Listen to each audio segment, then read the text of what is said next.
Welcome back to physics forum. आज का video जो है एडवांस सीरीज पे बेस्ड है और आज हम लोग कंजर्वेशन ऑफ लीनियर मोमेंटम पे बेस्ड प्रॉब्लम को डिस्कस करने जा रहे हैं।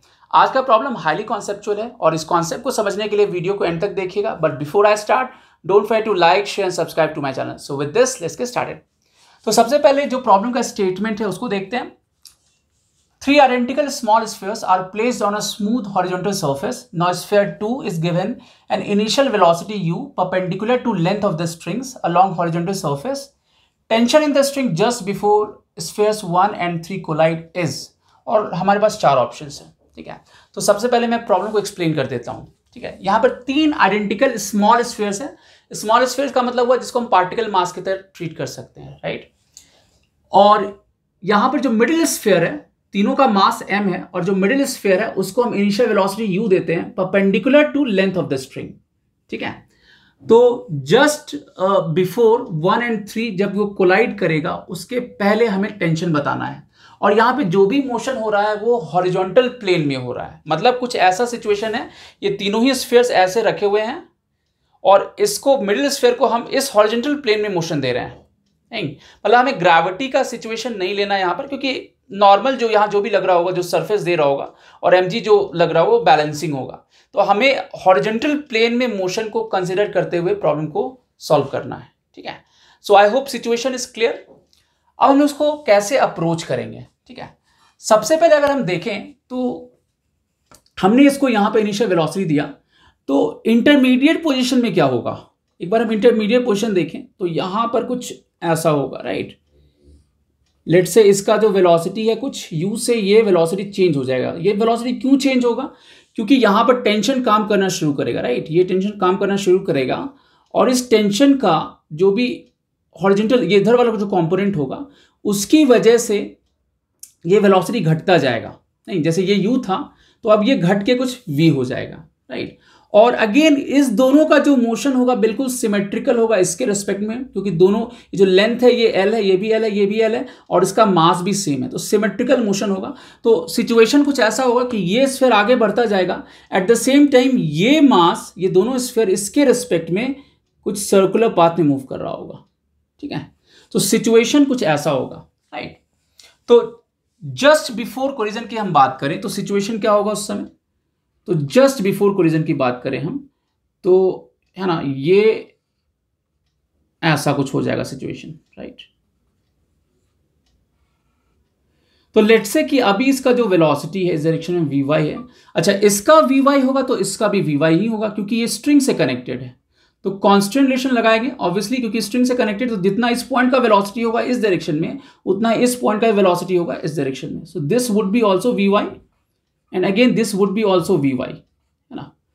अच्छा, इस डायरेक्शन में ये vx होगा तो ये भी vx ही होगा। अभी मैं बताता हूं क्यों होगा दोनों vx, है ना, दोनों का वैल्यू सेम क्यों होगा। ठीक है, तो ऐसा कुछ सिचुएशन होगा, राइट। तो टेंशन देखें तो इस पे टेंशन इधर काम कर रहा है, इस पे टेंशन इधर काम कर रहा है, इस पे टी इधर काम कर रहा है, इस पे टी इधर काम कर रहा है।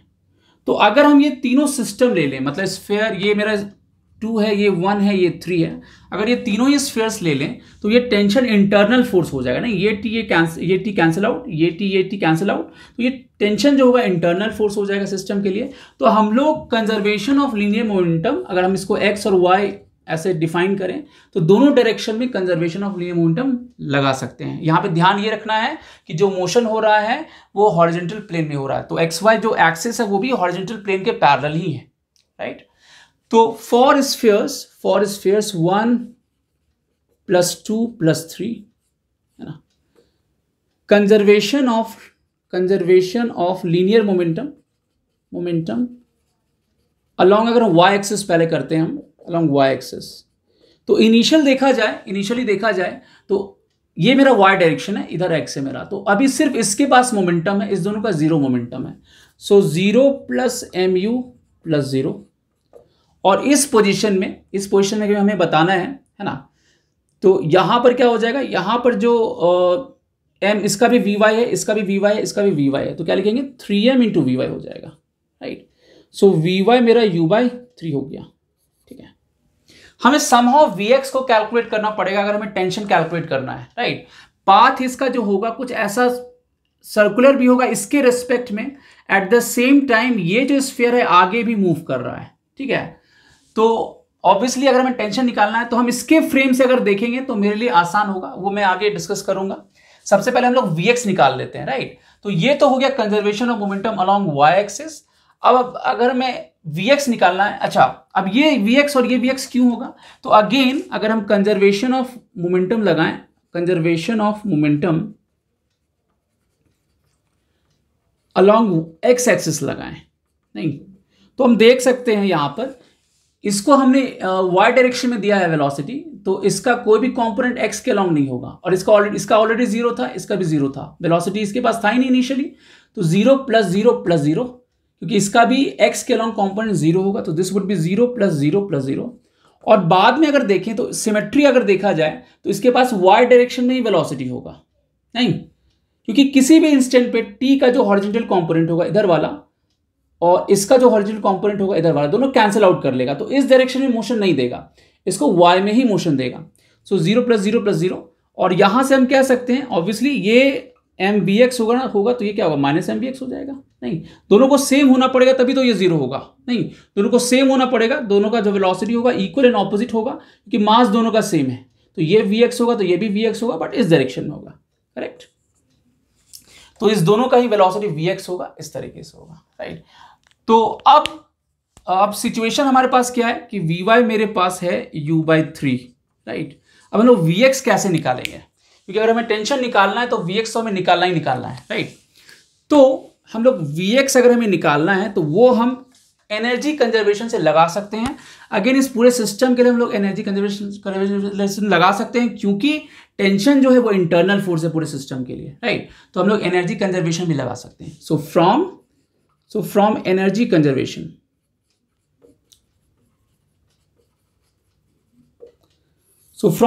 कंजर्वेशन, अगर लगाएंगे तो क्या लिखेंगे, इनिशियल जो एनर्जी है काइनेटिक एनर्जी वो है ½ mu², और बाद में कितना हो जाएगा, वो होगा ½ है ना। अब देखिए यहां पर इसके पास Vy है, इसके पास भी Vy है, इसके पास भी Vy है, बट Vx सिर्फ इस दोनों स्फीयर के पास है, तो हम इसी चीज को ऐसा लिख सकते हैं, तो 3 × ½ mVy² + 2 × ½ mVx²। Vx सिर्फ इस दोनों स्फीयर के पास है, जबकि Vy इस तीनों ही स्फीयर के पास है, राइट।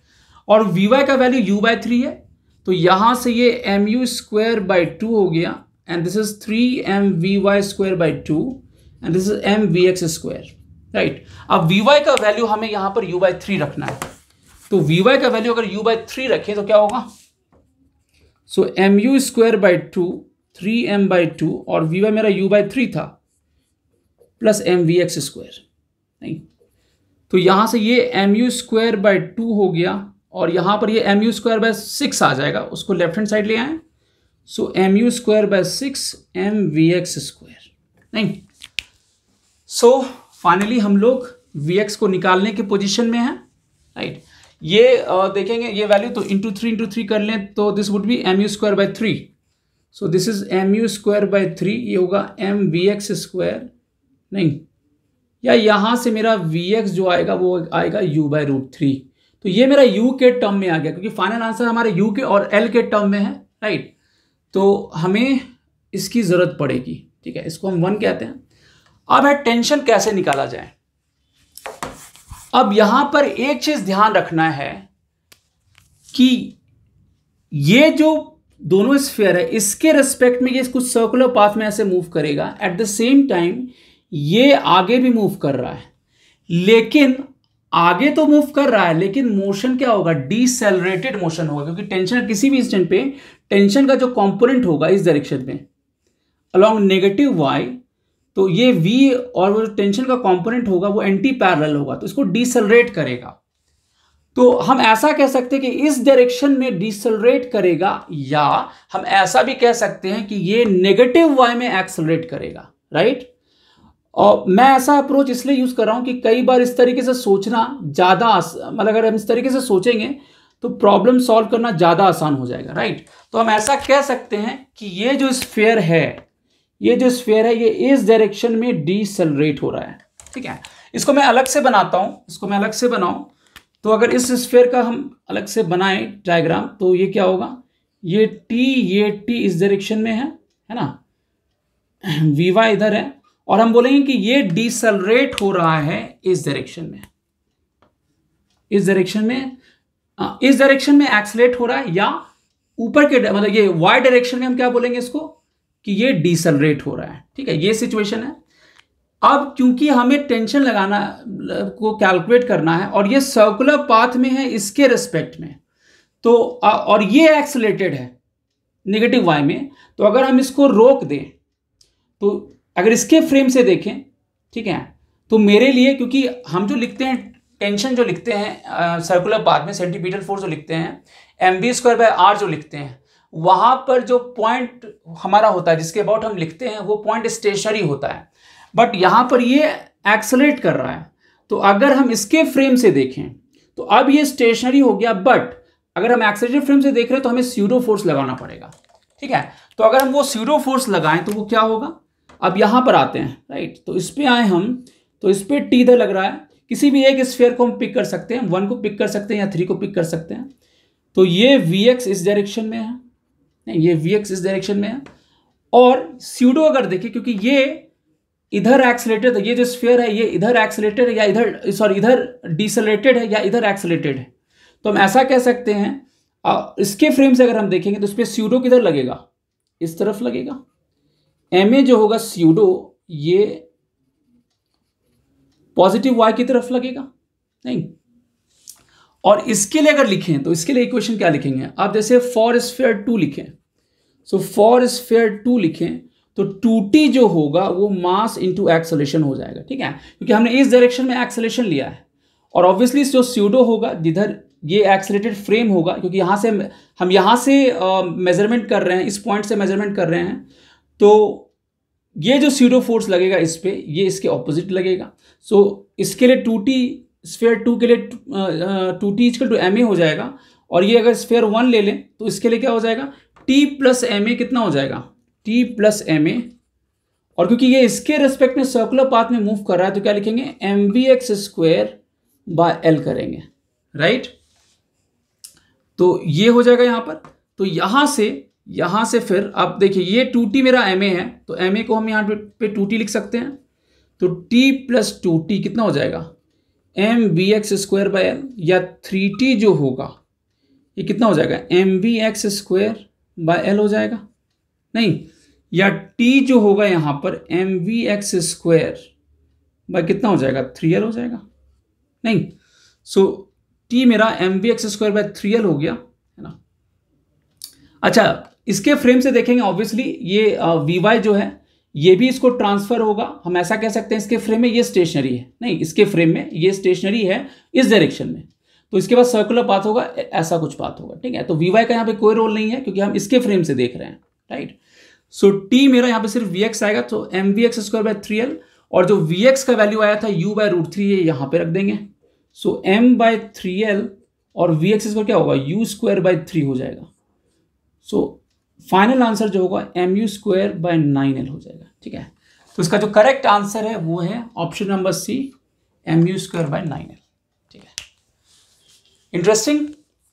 जे एडवांस सीरीज के नेक्स्ट वीडियो में हम लोग फिर मिलेंगे एक नई प्रॉब्लम के साथ। Till then take care, good bye.